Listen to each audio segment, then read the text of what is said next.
السلام علیکم ورحمۃ اللہ وبرکاتہ۔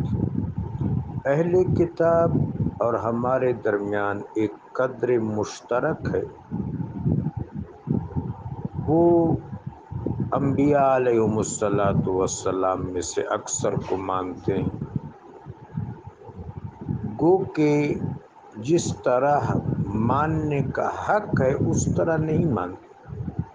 نصرانی عیسیٰ علیہ الصلاۃ والسلام کو مانتے ہیں، لیکن ایک اور انداز سے جو قابل قبول نہیں ہے۔ یہودی حضرت موسیٰ علیہ السلام کو، عزیر علیہ السلام کو مانتے ہیں، لیکن ایک اور انداز سے جو قابل قبول نہیں ہے۔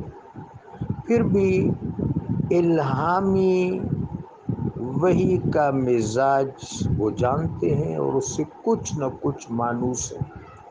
ان کی تمام تر تحریفات اور بغاوتوں کے باوجود قرآن نے ان کو اہل کتاب کہا اور مسلمانوں کو تلقین کی کہ ان کو اہل کتاب کہہ کے مخاطب کریں۔ قل یا اہل الکتاب تعالوا الی کلمۃ سواء بیننا وبینکم ولا تكونوا اول کافر به ولا تشتروا بآیاتی ثمنا قلیلا۔ تو اہل کتاب ان کو کہا، گو کہ اہل کتاب کی اصطلاح میں وسعت ہے۔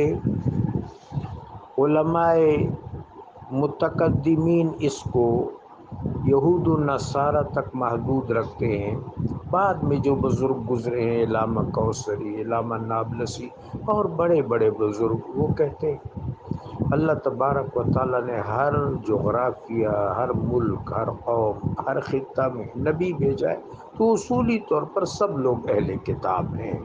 اللہ نے سب کو الہامی ہدایت کے ذریعے اتمام حجت عطا فرمایا ہے۔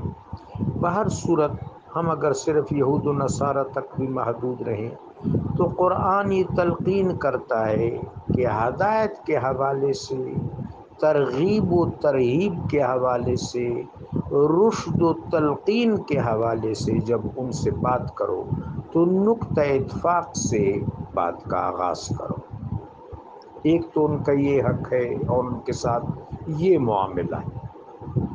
دوسرا معاملہ نکاح وغیرہ کا، معاشرت کا، قرآن نے فرمایا ہے کہ اہل کتاب کی خواتین تمہارے لیے حلال ہے، یعنی ان سے نکاح کیا جا سکتا ہے۔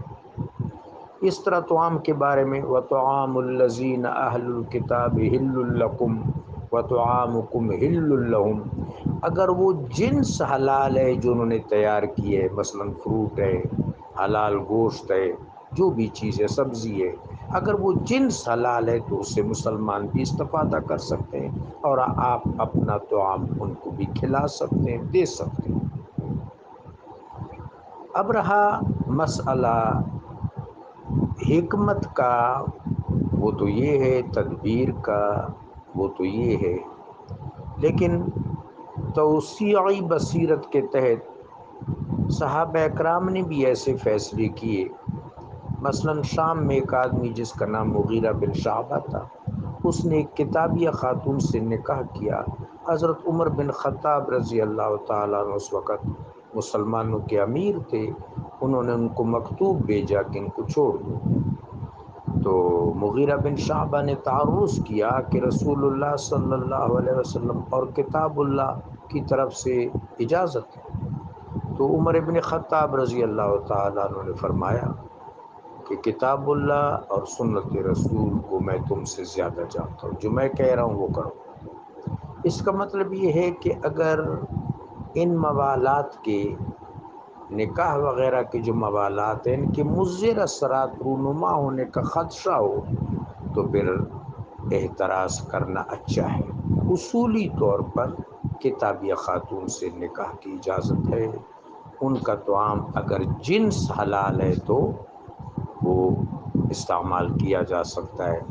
باقی وہ بھی حضور سرکار دو عالم کی امت ہیں، امت دعوت ہیں، ان کو دعوت حکمت کے ساتھ، خوش اسلوبی کے ساتھ حسن سلوک کے ساتھ دی جائے. ادعو الی سبیل ربک بالحکمت والموعظۃ الحسنہ وجادلہم باللتی ہی احسن ولا تجادلوا اہل الکتاب الا باللتی ہی احسن. یہ قواعد ہیں، ان قواعد اور شرائع کو ملحوظ خاطر رکھا جائے. اگر جس طرح امیر المؤمنین سیدنا علی کرم اللہ تعالی وجہ الکریم سے میرے آقا نے فرمایا کہ آپ کی دعوت پر اگر ایک شخص بھی دائرہ ایمان میں داخل ہو جائے، دائرہ اسلام میں، تو سرخ اونٹوں کے ملنے سے بہتر، مراد ہے وہ اونٹ جو کہ سونے سے لدے ہوئے ہوں، ان کے ملنے سے یہ بات زیادہ بہتر ہے. تو بس ان تمام چیزوں میں ایک میزان، ایک اعتدال اور توازن کی حاجت ہے. میزان و اعتدال و توازن کے ساتھ موالات بہر صورت درست ہے. جزاکم اللہ.